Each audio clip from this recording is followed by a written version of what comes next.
Welcome back to Island Tea with your faves, Kevon and Azem, featuring Jade, Jenny, Gwen Johnson, who's not here. But it is time to jump into Eat Local with Mr. Luther Kelly. Welcome and good morning. Good morning. How are we doing today? I must say, Kevon, this is a real pleasure for me to have Mr. Kelly here in the studio with us today. As a bit of a sports fan myself, I consider this man a bit of a icon and a legend. So really appreciate you taking the time to come in and speak with us this morning, man. Yes, thank you. Thanks for the invitation. For sure. But some people who may be listening and watching, who for some reason may not know exactly who Mr. Luther Kelly is.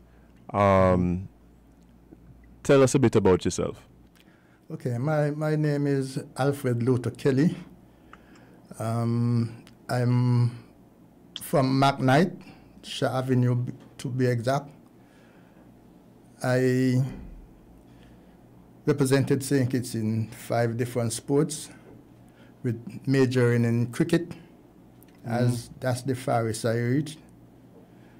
But 5 different sports, though? Yes, 5 different You've sports. represented St. Kitts in 5 different disciplines? Yes, yes. What are the 5 disciplines? Because some people ain't even got more than 5 sports, yeah? Cricket, football, basketball, volleyball, and athletic sports. Wow. And what was your discipline in athletics? Athletics, I did pole vault and high jump and 100 meters. Wow, people ain't even know. People ain't even know we used to do pole vault here, you know. And them times there, I'm pretty sure you was pole vaulting into a sandpit. Yeah. Just put sand in the pit. Wow. So it's in my mind, your name is synonymous with St. Kitts sports, right? Yes. And you said you grew up in McKnight, Shah Avenue to be exact. How did that in any way shape your love for athletics? So where did this love for athletics and sporting come into play? Well, I moved from Shah Avenue in 1963 and went to live in Greenlands. And the guys, being lovers of sports, we really formed a little club that participated in all kind of sports. We had an area at close to the gut. That's Westbourne Gut. Right. We used to do our athletics stuff there, high jump, pole vault, and just straight running. I was fortunate to be representing St. Kitts in athletics in the first Leeward Island, the first organized Leeward Island track and field meet. Oh, wow. I don't remember what year it was, but I participated in high jump and the pole vault. Okay. Arthur Jeff was a basketball player too, one of the icons from, well, you could say from the Greenlands area, from where we used to do our little thing. And that's Arthur Jeffers, who is now involved in metalwork. Metalwork, Right. Yeah, he won the record for pole vault. He came first. We did the same height, but I unfortunately knocked down one more time than him, so he had to hold the record. Mm-hmm.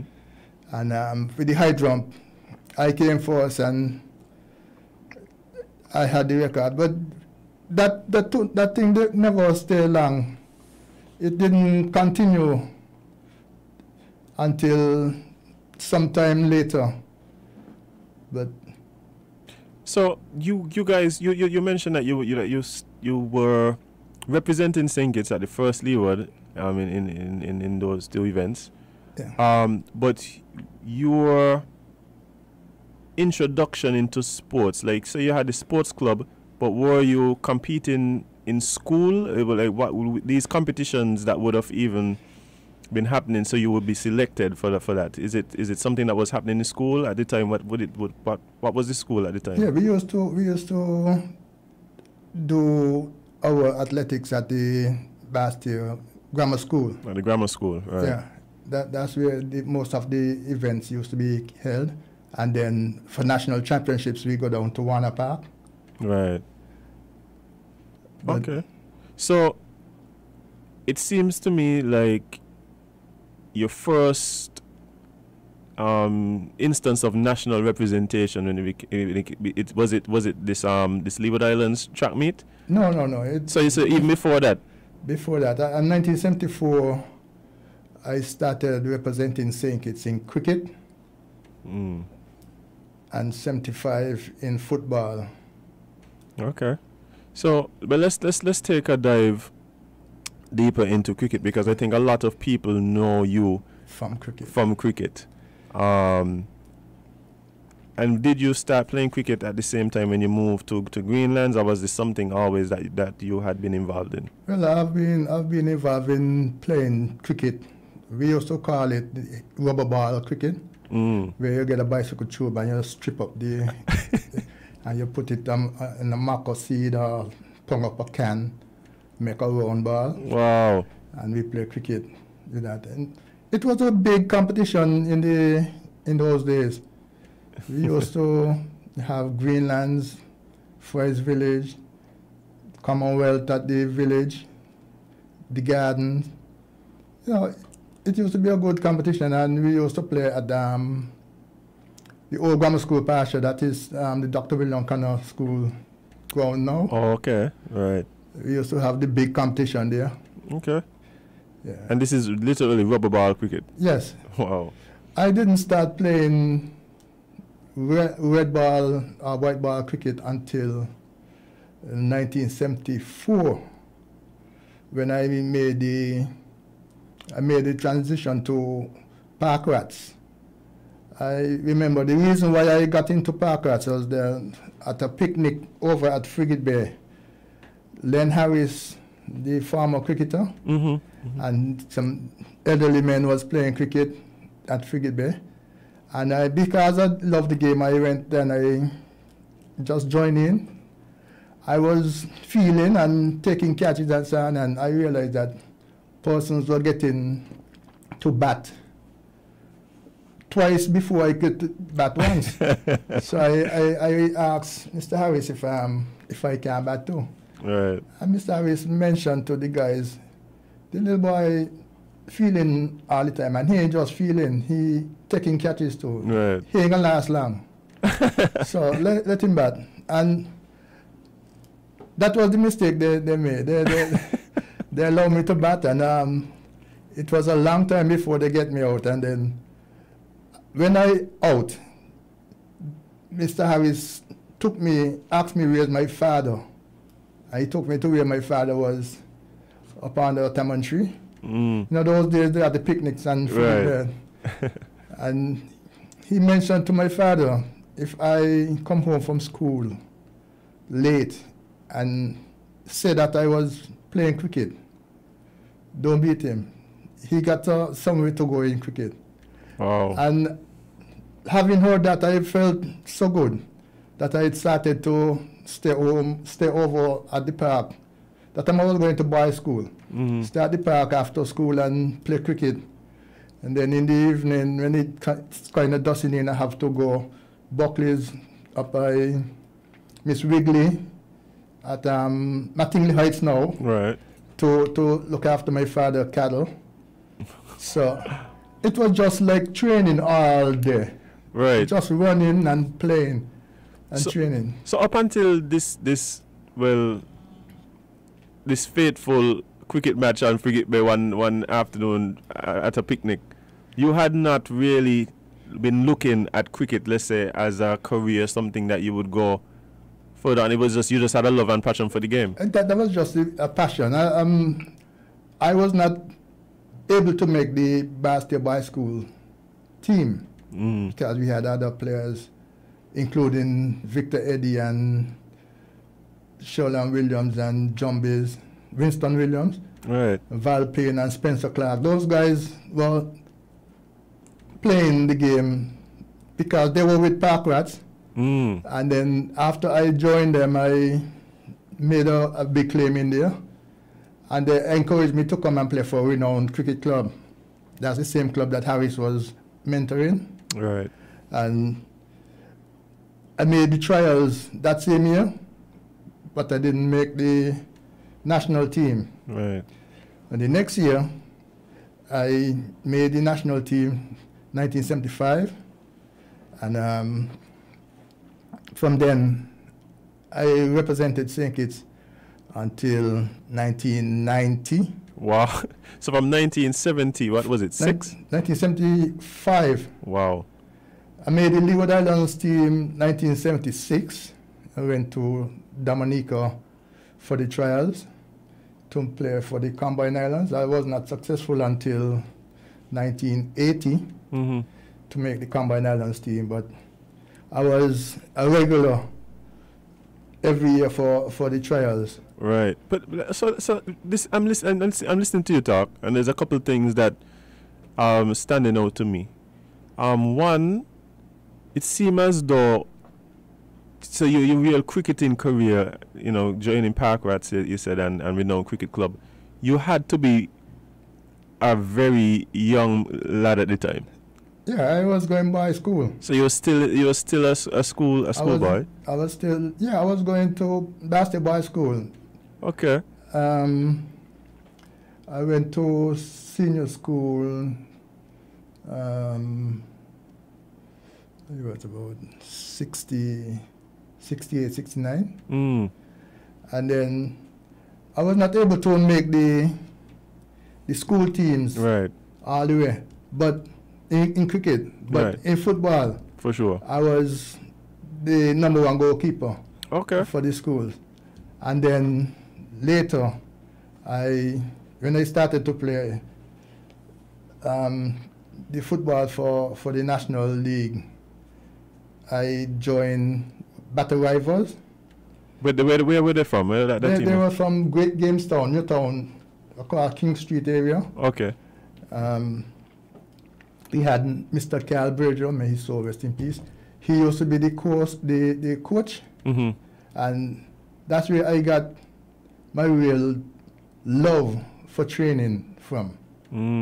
We were the first team to really introduce fitness in football. We had Santos, who was the only rival. When I say the real rival, right. we had to beat Santos in order for us to be recognized. Right. And we did so for a few years. We even got banned that time. Because they were winning too much? No, I wouldn't say because we were winning too much, but the Santos didn't come to play a knockout game. And they said that the game would have to be replayed. And we decided we're not going to replay it just so. They have to have a playoff. Right. And they organized the match still, and we didn't go. We didn't show. And they banned the whole team. Oh, wow. But fortunately for me, I joined the police force in 1975. And I used to play for Superstars at that time. That's really Superstars. And after they had banned Rivals, Mr. Euclid Hanley, he's a guy from Nevis who had the food shop in Central Street, just by Westbourne, by College Street, got there, by Miss Stanley. Yeah. And he organized to get me to play for Superstars. He applied to the Commissioner of Police because, you can't just be in the force and play for anybody just like that. You gotta get permission. And the commissioner gave permission, but he gave permission on my own pains and perils. If anything happened to me, I would be responsible. The club would be responsible. They would not be taking any responsibility. You know, as a police officer, you get medical treatment and so on. So, right. So I was basically the first known insured footballer in the St. Kitts. The league ain't professional, but you already got insurance. I like it. Yeah. Kevon. Oh, I think Kevon actually froze my colleague overseas. But you know, it's always, I think, interesting for people who have not had the privilege of representing their country to really understand the feelings of pride that goes along with that. How did that affect you? You know, being able to represent your country in some of these tournaments and on so many of these teams over so many years. Yeah, I got into the Combined Islands cricket team in 1980, and that was the stepping stone, the real move towards higher heights. I went to Dominica for the trials. I did not make the team up front, but then I played for the Geddes Grant, which was the one-day tournament. I played in that for the Leeward Islands against Barbados, and I made 65. And then it was myself and Enoch Lewis who had the opening that match. The 4-day game was supposed to be played the following day. No, 2 days after. Mm-hmm. So I came back home, went back to work, and the management of the Combined Islands requested from the commissioner that I be returned to Barbados to take part in the game because Enoch Lewis took sick. Oh, wow. And I had to reach Barbados the same day of the match. I reached late because I had to go to Antigua overnight. Oh. And then the first flight in the morning, they took me down, all the way down to St. Lucia. And back, no, from St. Lucia to St. Vincent, all the way down the chain to St. Vincent, and then back to Barbados. No, back to St. Lucia before we go across. I said, well, if I had known it was this, they could have left me in St. Lucia and let them go down and come back and take me across. But then, while I was leaving St. Lucia, I saw a gentleman came on the plane with a bat. So I assumed that he was somebody who was either going home or going over to Barbados. And I didn't ask him anything, but we went through customs and immigration. He was ahead of me in the line. And when he got outside customs, he indicated to them that he come to the dispatcher. He came to play in the game Barbados versus Combined Islands. So you arrival and you reach and they play at the same time. But we didn't know, and he was not really in the team. Oh. He came across as a substitute. He was the person who would be substituting in the case. Since the Enoch was sick, they had to bring in somebody, so they used somebody from the closest venue, which was St. Lucia. And he went out to the dispatcher and tell the dispatcher that he come for the game. And the dispatcher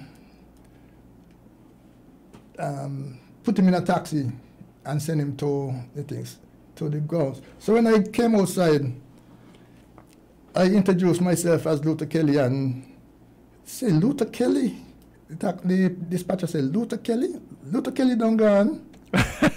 So I said, no, I'm Luther Kelly. He said, let me call Kensington.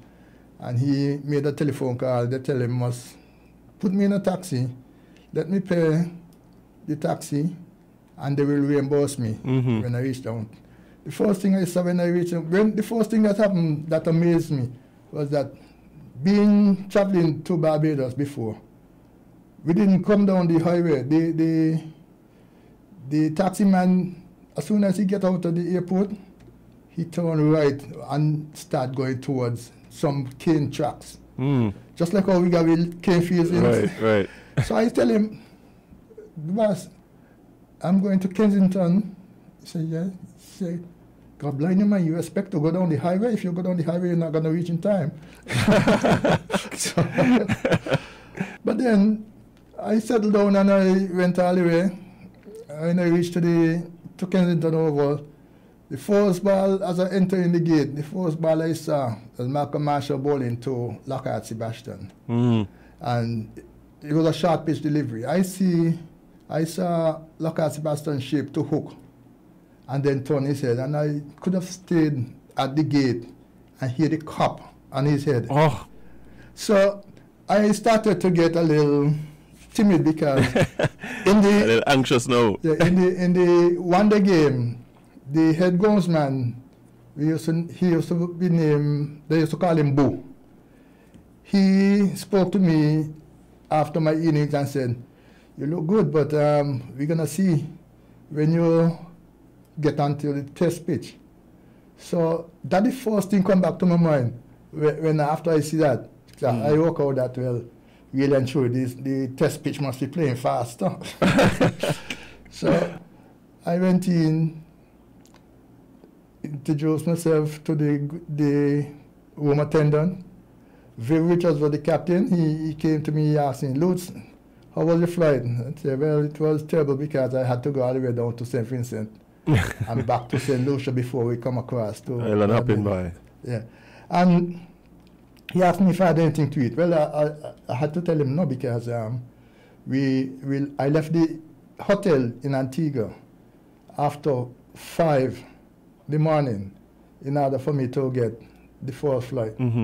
And the kitchen was not open for me to get breakfast. So we've organized with the room attendant for me to get something to eat.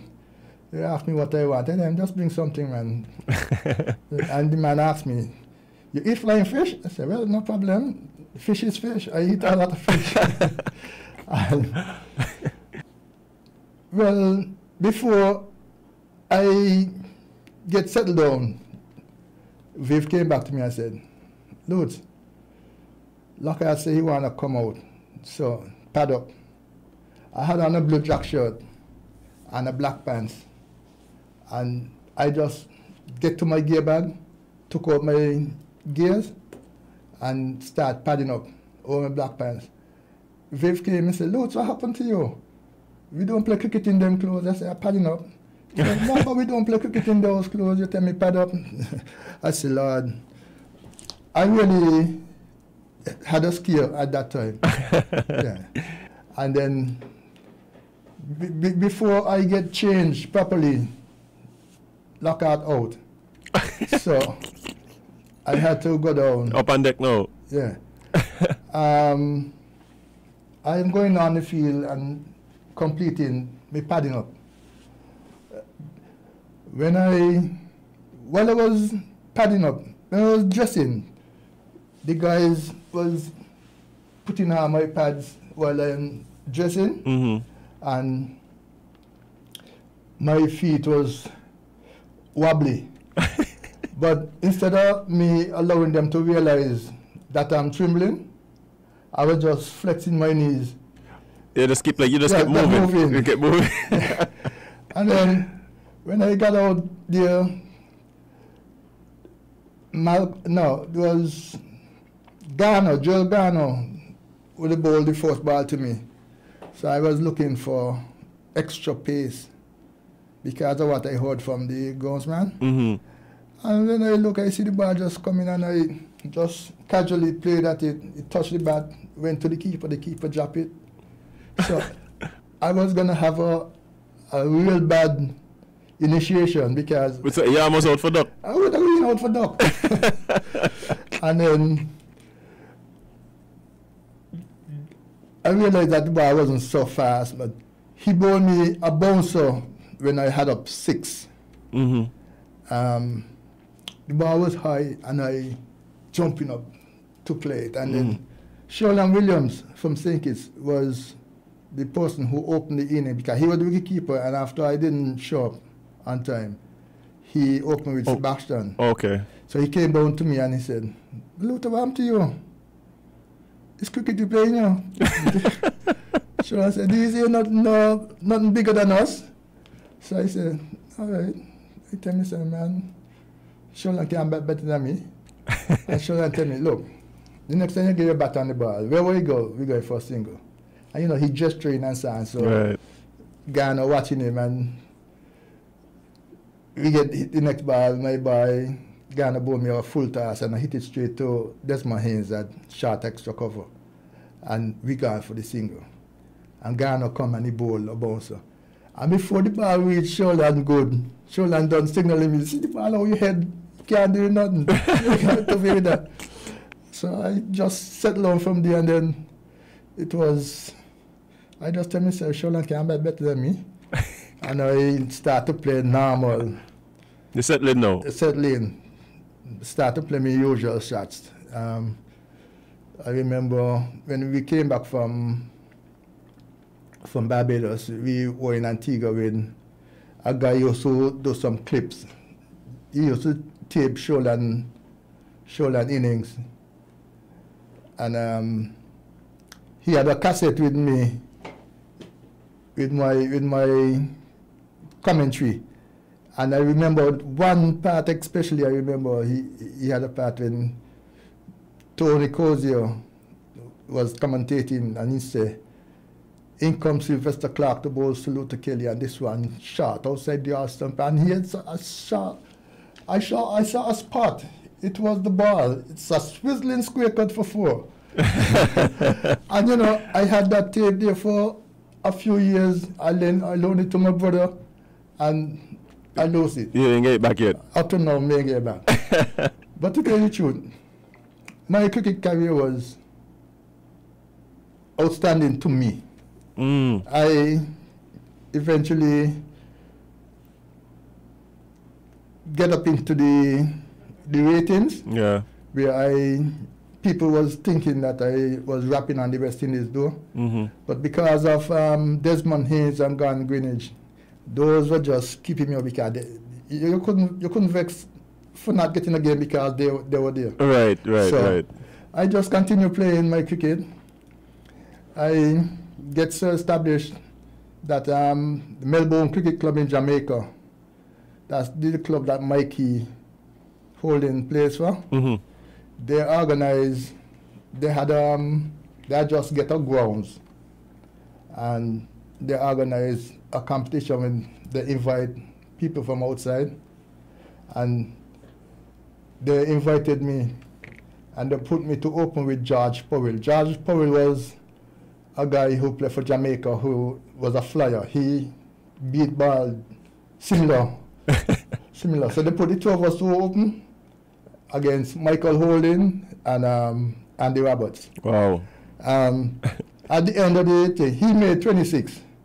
I made 101 not out. Wow. And from there, I was an honorary member of Melbourne Cricket Club. So every year I used to go down to Jamaica to participate in the festival. Right. And to tell you the truth, I really enjoy my cricket days. Cricket. I enjoy cricket more so because I traveled to every cricketing territory in the West Indies to play cricket. Wow. In football, it was just the Leeward Islands.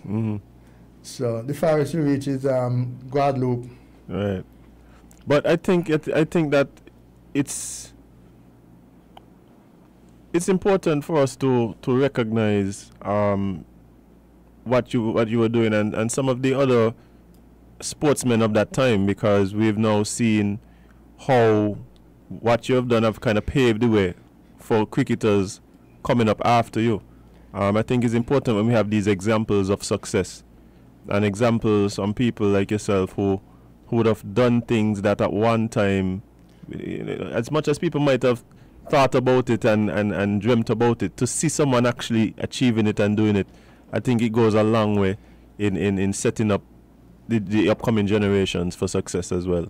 Yeah, we had a few persons from St. Kitts who really should have gone on to make the West Indies team.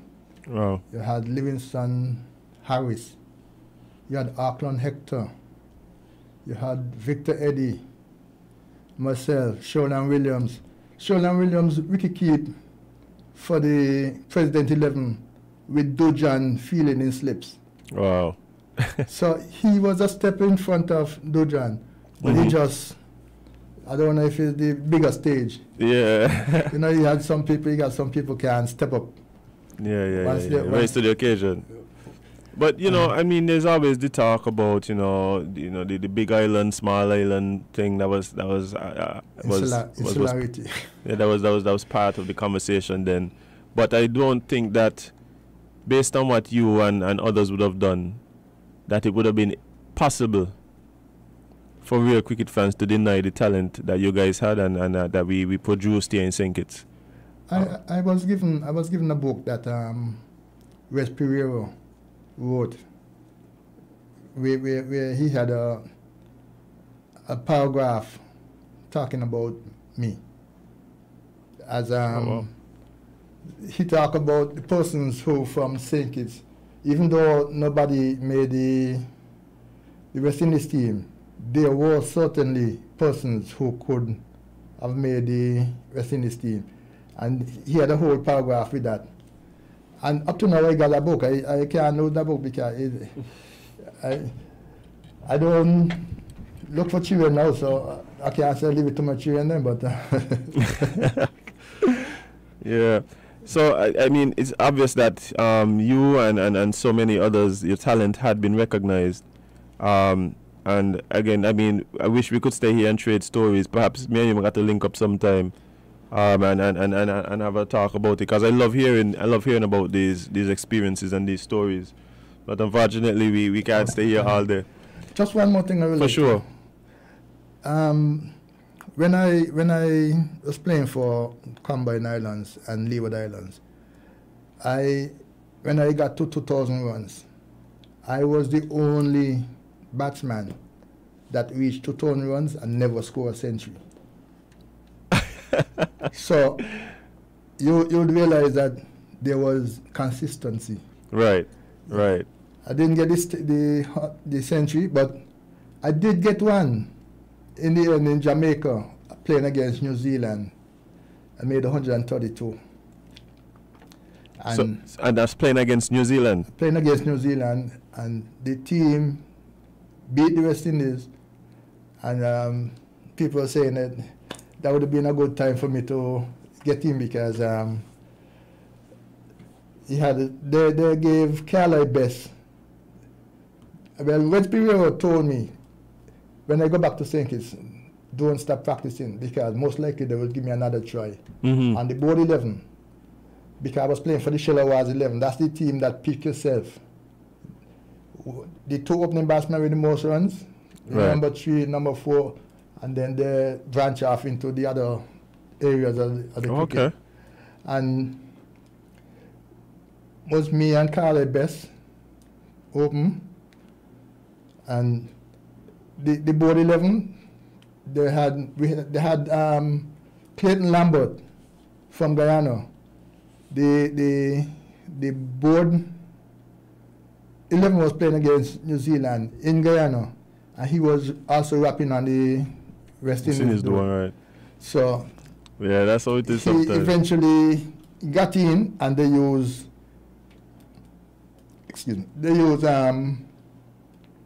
Carly Best to be the captain. Okay. So that means I'm out. Right. But I didn't let that stop me. I continued to play, and while I was actually playing cricket, I started to study to be a coach and umpire. Right. I am fully qualified as a coach and as an umpire. and I'm presently now the president of the St. Kitts Cricket Umpires Association. So I'm still putting in my little piece. And still contributing to the sport right here in St. Kitts. Yes. Man, it's been a real pleasure talking to you about your career, about how you really represented St. Kitts and became such an example for young cricketers coming up. It's important that we recognize you, because I think some people may not, fully understand the contributions. And I just want to say, from us here at ILNT, like, thanks for representing us in the way you did for so many years. And we're looking forward to him hearing about the contributions you're still making as the president of the Umpires Association right here.